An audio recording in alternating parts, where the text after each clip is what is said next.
네, 안녕하세요. 세뇌 탈출입니다. 트럼프가 9월 15일 우리 인천 상륙 작전이 결행된 날, 만들어낸 이스라엘과 아랍에미리트와 그리고 바레인 사이의 아브라함 협정, 이건 굉장히 역사적인 사건입니다. 그럼에도 불구하고 국내 언론은 거의 여기 주목을 안 하죠. 이런 것들이 미국 대선과 맞물려서 어떻게 진행되는지 오늘 잠깐 살펴보기로 하겠습니다. 먼저 자율구독료 말씀 부탁드립니다. 신한은행 140-012-108493 주백모 프로덕션. 자율구독료 도와주셔서 어려울 때인데도 백모 세뇌 탈출 꾸역꾸역 진행할 수 있습니다. 감사합니다. 그리고 곧 나오게 될 10월에 나오게 될 신간 안내 말씀드립니다. 원제는 스텔스 원인데 이거를 트럼프의 전쟁이라는 이름으로 신간을 내게 됐습니다. 친중 글로벌리스트의 미국 정복 음모를 다루고 있고요. 원저자는 로버트 스팔딩. 지금 주문해 주시면 백모가 한 분 한 분께 정성스럽게 서명해서 보내드리도록 하겠습니다. 자, 먼저 이제 지금 상황을 알려면 지금 이게 우리가 세계대전에 들어와 있습니다. 이 현재 시점의 세계대전의 최전선은 미국 대선입니다.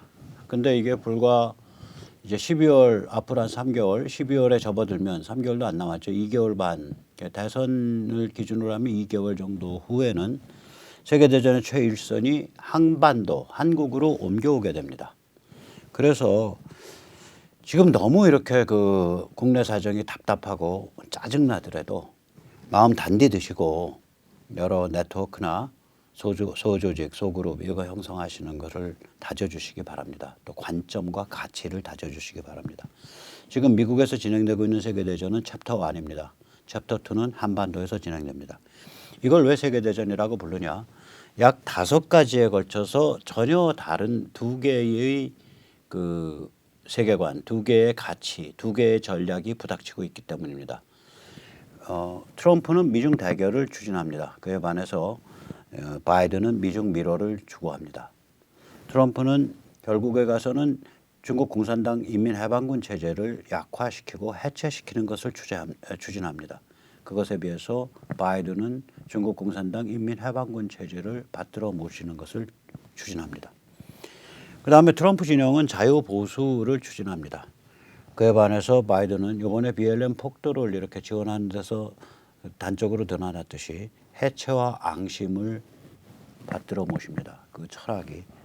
이 철학은 무시무시한 철학이죠. 제가 디콘르상이라고 이름을 달았습니다. 디컨스트럭티비즘, 해체주의, 그리고 르상드망, 세상과 삶에 대한 앙심. 이 둘을 코어 멘탈로 삼고 있는 관점입니다. 해체주의라는 것은 시비, 선악, 도덕, 진실, 거짓 이런 것을 모조리 흩뜨려버리고 또한 전통적 가치와 질서를 모조리 흐트러버리고 그리고 세상을 이런 아주 무도덕하고 무질서한 상태로 만들어버리고야 말겠다라는 그런 무시무시한 관점입니다. 이건 철학으로도 이름이 있습니다. 디컨스트럭티비즘이라고 불립니다.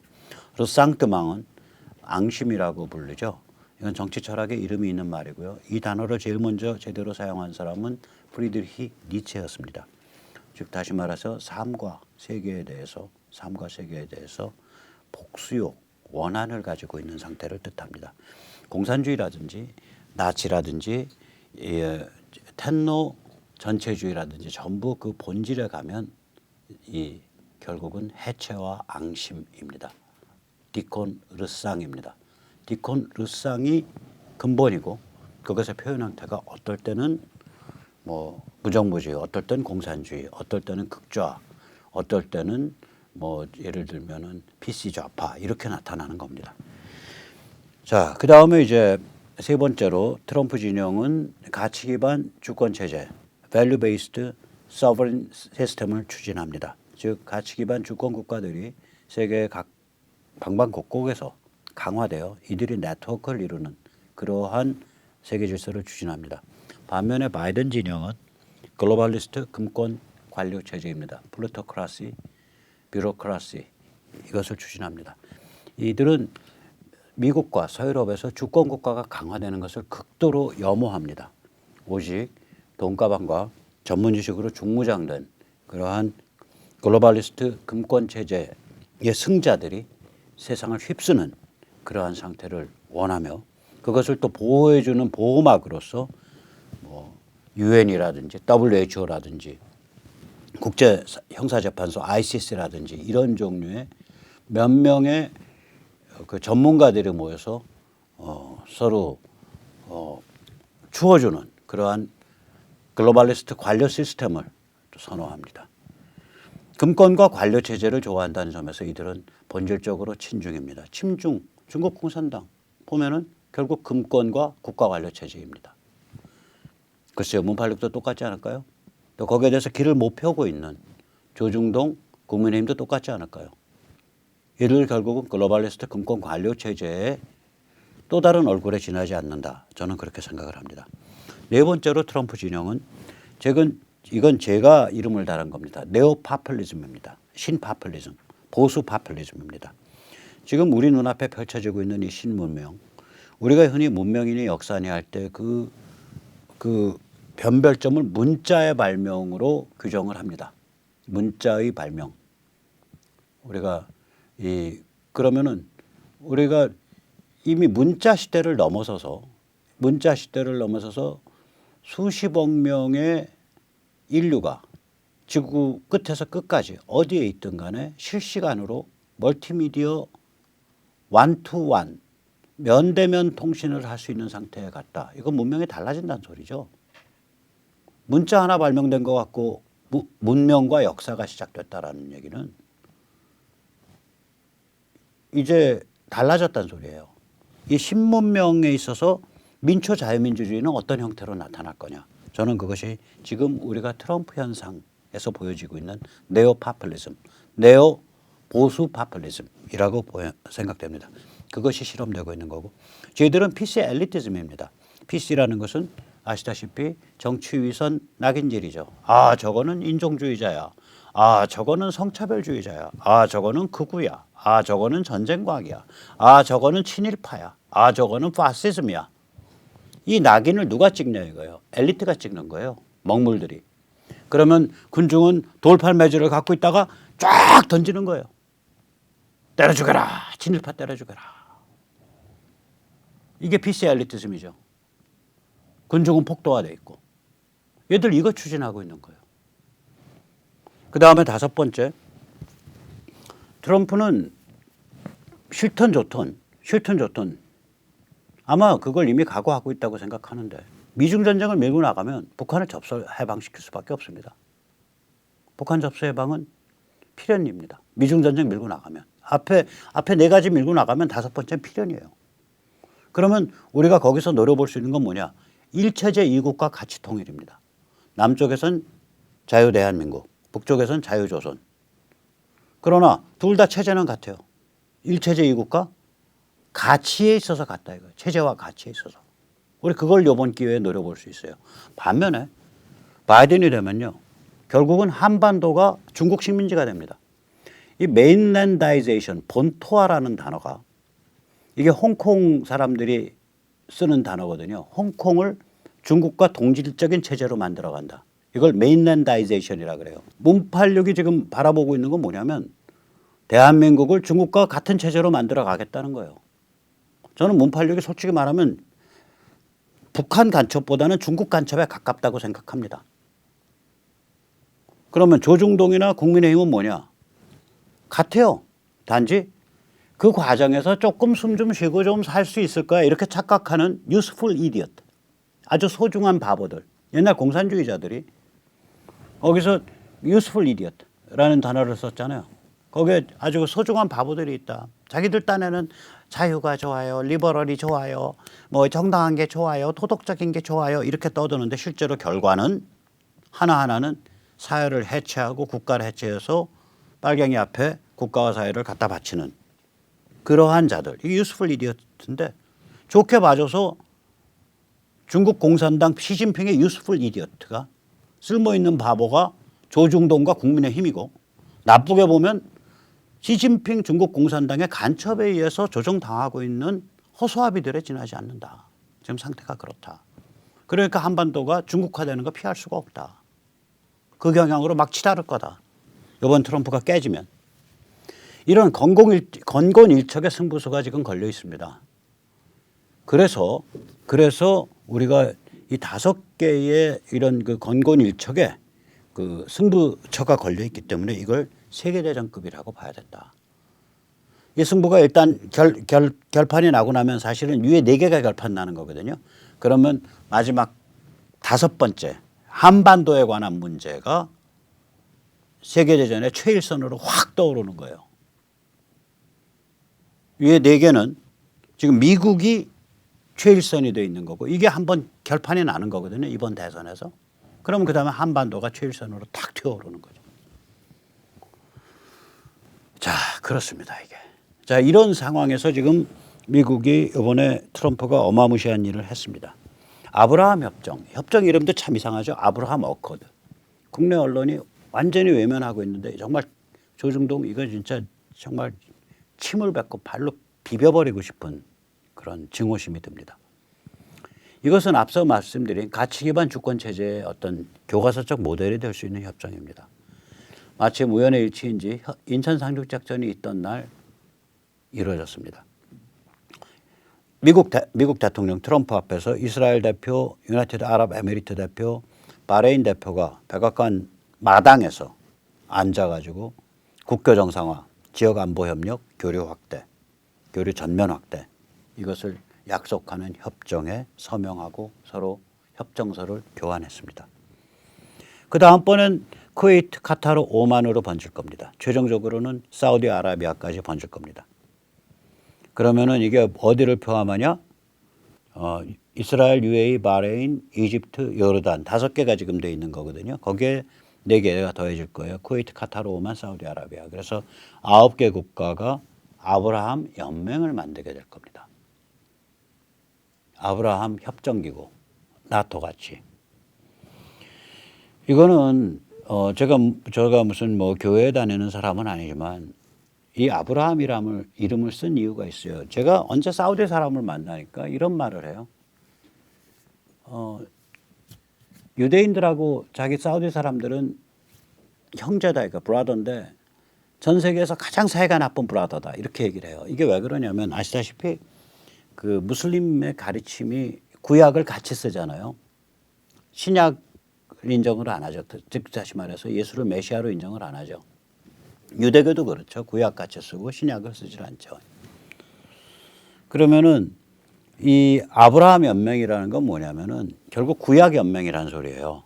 구약의 창세기에 보면 그 아브라함이 이제 자식을 못 낳았었죠. 그래가지고 그 사라와 사이에 자식이 없으니까 에집트에 있을 때 사라가 데리고 온 에집트 여자, 에집트 출신의 이제 그 하녀, 그 하가와 사이에 아들이 납니다. 그 아들이 이슈마엘이죠.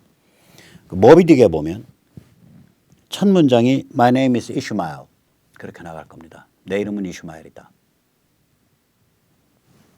그리고 이제 나중에 그 아브라함과 사라, 본처 사라 사이에 아들이 생기죠. 그게 이삭입니다. 그리고 이 이슈마엘과 하가가 쫓겨나죠. 옆에 그림이 이슈마엘과 하가가 아브라함으로부터 쫓겨나서 아라비아 사막을 건너고 있는 광경을 그린 그러한 명화입니다. 이걸 성서학적으로 해석하면 4,000년, 그러니까 성경 믿음으로 해석한 거 아닙니다. 성경 믿음과 성서학은 좀 다르죠. 예를 들어서 성서학에서는 되게 이제 모세를 한 3,200년 전쯤 보니까 그럼 아브라함은 한 4,000년 됐겠다 이렇게 이제 볼 수 있죠. 4,000년 이내입니다. 성서학적으로 해석하면. 아무튼 그 까마득한 그 고대부터 처음으로 일어난 일이에요. 처음으로 있는 일이에요, 이게. 그 말하자면 이 스스로 그러니까 이 일족들 사이에 이게 굉장히 관계가 깊은 일족인데 언어학적으로도 그렇죠.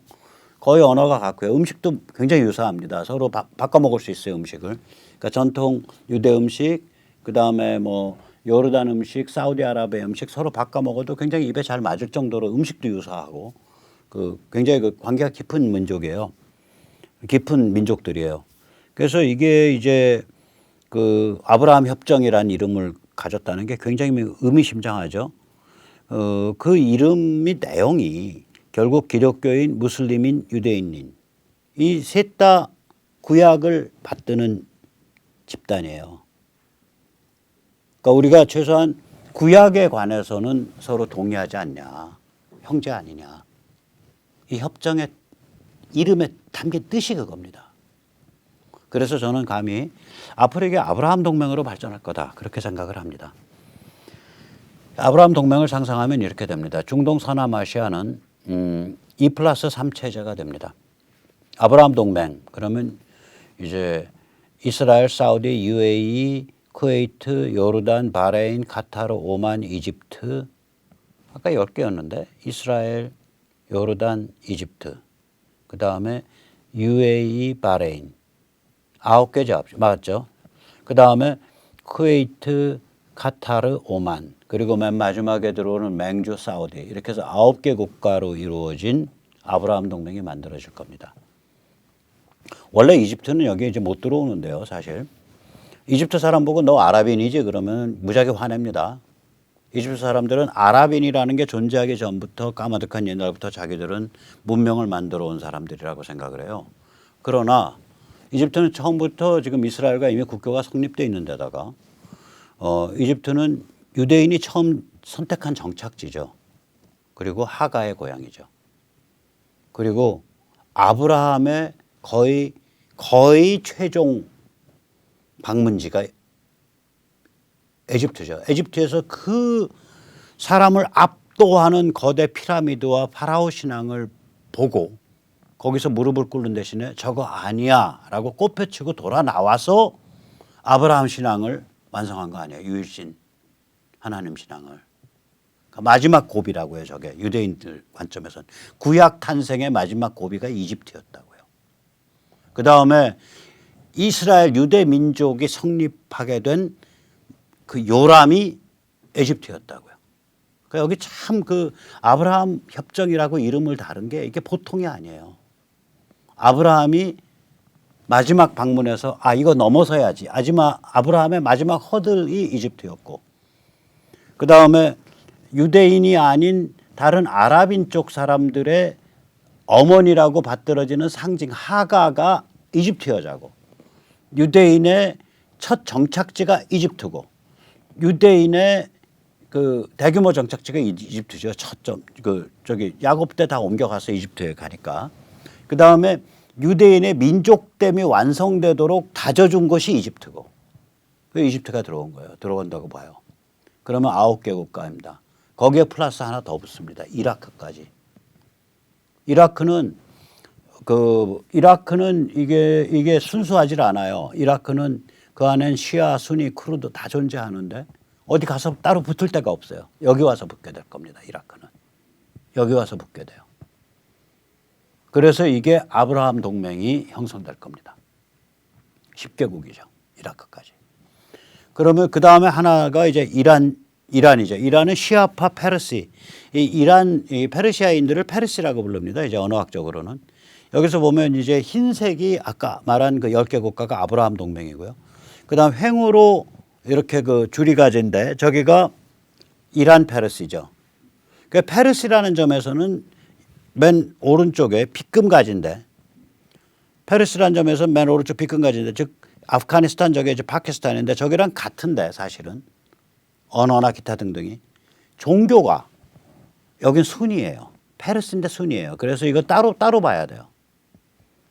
그러면 우리가 벌써 딱 밑을 세계 세 덩치가 밑으로 되죠. 이집트부터 저 하얀 거 아브라함 동맹. 이번에 아브라함 협정이 아브라함 동맹으로 발전할 겁니다. 5년 안에 3-4년 안에. 그다음에 오른쪽에 빗금 친 거 가운데 빗금 친 거 아니 가운데에 횡으로 그림이 그려져 있는 거 저기가 이제 이란 페르시 시아 페르시죠. 그다음에 시아파 페르시 이란이죠. 그다음에 이제 이렇게 그 오른쪽으로 이렇게 빗금 쳐져 있는 거. 그게 그다음 이게 이제 저거죠. 저기 뭐야 그러니까 수니 페르시죠. 다시 말해서 아프가니스탄, 파키스탄. 그리고 그다음에 여기 가운데에 이렇게 점박이 되어 있는 거. 저게 이제 좀 말 안 듣는 이상한 애들 모인데요. 시리아, 팔레스타인, 레바논. 저기는 마지막까지 울컥질퍽 할 거예요. 그리고 그 위에 좀 빼딱선 타고 좀 이상한 짓 하고 있는 시꺼먼 거 터키. 이게 이제 중동 서남아시아거든요. 이게 요번에 아브라함 협정에 의해서 정리돼 가는 겁니다. 그 문호를 연 겁니다. 대단한 일이 벌어진 거예요. 대단한 일이. 자, 그래서 이거를 이제 그 트럼프가 어떻게 얘기를 하는지 한번 들어보시죠. Israel, the United Arab Emirates, and Bahrain will establish embassies, exchange ambassadors, and begin the cooperate and work together so strongly to cooperate as partners across the broad range of sectors, from tourism to trade and healthcare to security. They're going to work together. They are friends. The Abraham Accords also opened the door for Muslims around the world to visit the historic sites in Israel and to peacefully pray at Al-Aqsa Mosque in Jerusalem, the third holiest site in Islam. 예, 그 옛 이스라엘 예루살렘, 옛 예루살렘의 그 도시에 저 노란 돔으로 돼 있는 지금 사진에 노란 돔으로 돼 있는 저기가 알 악사 모스크입니다. 무슬림들이 세계에서 세 번째로 꼽는 성지입니다. 그러니까 전 세계 모든 무슬림들이 예루살렘에 와서 저 알 악사 모스크에서 평화롭게 기도하세요. 눈물이 핑 도는 얘기라고요. 눈물 핑 도는 얘기입니다. 전통적 가치와 전통적 도덕, 전통적 신앙을 존중하면서도 우리가 어떻게 평화스럽게 살 수 있냐, 어울려서. 그게 가치 기반. 왜냐? 그 전통을 존중하면서 그 전통이 현대 문명의 가치를 안아들이게끔 손을 보면 우리가 혹은 현대 문명의 근본 가치 속에 전통을 끌어안아 버리면 그럼 우리가 서로 주권 국가를 강화해도 평화스럽게 살 수 있다. 아까 제가 처음에 말씀드린 이 바로 세 번째 가치 기반 주권 국가 이것의 모델입니다. 이게 요번에 아브라함 협정이 저 보면서 눈물이 핑 돌더라고요. 그리고 협정 이름이 너무 뜻이 많아. 이 사람들은요, 참고로 종교에 목숨 거는 사람들이에요. 여기에 죄송합니다. 저는 이제 그 고일 유학, 그러니까 진화서부터 내려오는 고일 유학을 공부를 하는 편이고 그 과학적이다라고 생각하는 편이니까 고일 유학적 관점에서 보면 저기에 인간이 들어오기 6만 5천 년 전인데 그 이후로 한 번도 종교에 목숨을 안 걸었던 시절이 없어요. 서로 잡아 죽여가면서 종교에 목숨 건 그러한 지역이에요, 저기가. 그런데 자기들이 그 종교를 다 지지고 볶고 하다 보니까 다 아브라함의 자손으로 다 인정하게 됐다 이거야. 그럼 이 아브라함의 자손들끼리 이제 사이좋게 살아보자. 그 얘기를 하고 있는 거예요, 저게. 어마무시한 얘기입니다. 어마무시한. 참고로 제가 이제 고일 유학, 다른 말로 진화론이라고 말하는 걸 얘기한다 그래서 너무 욕하지 마십시오. 왜냐하면 저가 쓴 그 고일 유학 책이 대한민국 유일해요, 거의 제대로 된 게. 상징의 탄생. 제가 감옥에 있는 동안 출간됐는데 상징의 탄생이에요. 인류의 탄생, 인류의 진화가 아니라. 왜 그러냐면 이 고일 유학 이 과정을 보다 보면 인간이 현생 인류가 어느 순간에 갑자기 한 7만 년 전쯤에 갑자기 정신 능력을 획득하는 거예요. 그러니까 상징 능력을. 그러면 이러한 이게 언제 밝혀졌냐면은요. 유전과학이 나오면서 다 밝혀진 거예요, 이게. 그러니까 2000년, 그러니까 제 책에 보면 논문이 한 300~400개 인용이 되는데 그 논문들의 거의 대부분이 2000년대에 나온 논문들이에요. 그 맨 마지막 논문이 제가 2017년에 썼는데 2016년 논문까지 인용돼 있다고요. 2016년 마지막 인용한 게 아마 노벨상 받을 사람인데 스반테 페보 독일 막스 플랑크 연구소에서 일하고 있는 연구자인데요. 이 사람은 이제 수만 년 된 그 뼈 조각에서 유전자를 증폭해내는 기술을 가진 거예요. 그래서 이 사람이 30만 년 전에 이른바 하이델베르그인이라고 알려진 그 뼈에서 나온 유전자를 증폭해 보니까 이게 네안데르탈이다. 사실 하이델베르그인이라는 건 사실 존재하지 않았다. 초기 네안데르탈인이었다. 라는 걸 정립을 해냈어요. 그게 2016년 논문입니다. 제 책의 마지막, 그러니까 최근에 인용된 논문이 2016년까지 인용됐고요. 지금 책을 다시 업그레이드 한다면 아마 2020년까지 인용되겠죠. 그 정도로 이게 아주 첨단 과학에 바탕한 그런 종류의 그 학문 분야가 됐어요. 이 고인류학이. 근데 이걸 하다 보면 무슨 생각이 드냐. 하다 보면 뭐 저보고 그래서 제가 교회를 못 나가는 거예요. 왜냐하면 그 이단적인 생각이라서 이걸 교회에서 용납이 안 되는 생각인데 하다 보면은 그런 생각이 드는 거예요. 이걸 과학이라고 불러야 되냐, 섭리라고 불러야 되냐. 어떻게 침팬지 비슷한 일족이 정신과 상징을 향해서 진화를 했냐. 600만 년 동안 죽음을 무릅쓰고.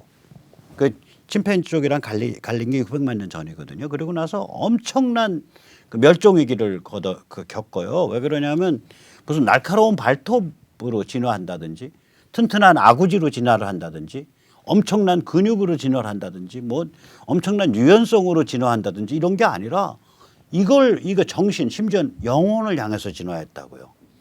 그래서 우리가 인간의 현생 인류의 개체수가 70억, 80억을 헤아리지만 너무 멸종 위기를 자주 겪어와서 불과 500마리밖에 안 남은 마운틴 고릴라 집단의 유전 다양성보다 70억 개체를 갖고 있는 현생 인류의 집단의 유전자 다양성이 작습니다. 그 정도로 위험한 경로를 겪었어요. 멸종 계속. 그럼 이걸 과학이라고 할 수 있냐? 아니 진화를 하려면 멸종을 피하는 방향으로 진화해야지. 이게 섭리냐, 과학이냐 그러니까 이걸 깊게 들여다보면 오히려 물질주의를 벗어나게 돼요. 그 다음에 이 진화의 방향이 종교와 상징을 가리킨다라고 보거든요. 결국 종교, 정신, 영혼, 상징 이런 걸 가리켜요. 그래서 종교에 대해서 굉장히 친화적이 돼요. 왜냐하면 인간이 획득한 그 정신과 영혼과 상징의 능력에 핵심에 종교가 들어있는데 어떻게 종교를 우습게 여기냐 이거야. 그게 우화든 그게 진실이든 간에 그거 절대로 우습게 여길 수 없다. 그게 인간의 현실이다 이거예요. 인간의 존재 조건이고 신앙이 혹은 종교적 영성적 체험이. 그래서 굉장히 그걸 존중하게 돼요. 두 번째는. 세 번째는 사실 제가 이 책을 쓰게 된 배경은 뭐냐면 김일성 영생교 책을 몇 개 읽어보니까 이놈들이 베이스가 짝퉁 이미 진화론에서도 이미 그건 거짓말이야라고 쳐버린 이미 1990년대에 거짓말이야고 내다버린 그러니까 멀티 리저널 에볼루션 MRE라고 있어요. 그러니까 예를 들어서 간단하게 말하면 흑인은 아프리카에서 진화했고 백인은 유럽에서 진화했고 황인종은 아시아에서 진화를 했는데 그 셋이 200만 년 전에 이미 다 흩어져서 각각 진화한 거다 이거예요. 200만 년 전부터 다른 뿌리들이. 그게 MR이에요. 그래도 그 황인종을 아시아 전체로 보는데 얘들은 그것도 아니고 한반도에서 특별한 종류의 현생 인류가 한반도 안에서 이 조그만 땅에서 자체 진화했다. 미친놈들이라니까요. 그 특별한 종류의 현생 인류에 민족됨을 부여하신 분이 민족의 태양 김일성 수령이시다. 그게 그 김일성 영생교의 첫 번째 교리예요. 제가 그 교리를 정리한다면 첫 번째 명제가 그겁니다. 그런데 문제는 뭐냐? 한반도커녕 이 대륙별로 나눠진 그 MRE, 멀티 리저널 에볼루션 그거 자체도 그거 거짓말이야. 그런 거 아니야. 아프리카에서 전부 완성돼서 인간의 상징 능력, 정신 능력이 완성돼 가지고 6만 5천 년쯤에 유라시아 대륙으로 퍽 튀어나왔어. 여기로 증거가 가리키고 있거든요. MRE 이미 얘기 안 한다고요. 얘기 안 하기 시작한 지가 1990년대부터입니다. 근데 그 얘기를 하는 사람이 없어. 대한민국에 고인류학 하는 사람이 없으니까. 없어요. 고고인류학과 가면 삼국시대 유적입니다. 고려시대 유적입니다 해서 지표검사에서 밥 벌어먹고 사는 고고학자들, 고고학 전공자들이 있고 그다음에 어디랑 비교하니까 프랑스 문화랑 비교하니까 한국 문화는 어떻고 미국 문화는 어떻고 하는 거짓말 아니고 좀 공중에 뜬 얘기를 일삼는 문화인류학과가 있고 그러니까 이름만 고고인류학이지 고인류학 팔레오 앤스로폴로지가 없어요. 한국에. 대한민국이 인구가 5천만이 되고 국민소득이 3만 달러인 나라가 없다고요. 이게. 그래서 철수하게 됐습니다. 그래서 제가 진화론 고인류학을 더듬어 보면 결론은 뭐냐. 종교 우습게 보지 마라. 그거 향해서 진화해 왔어 임마.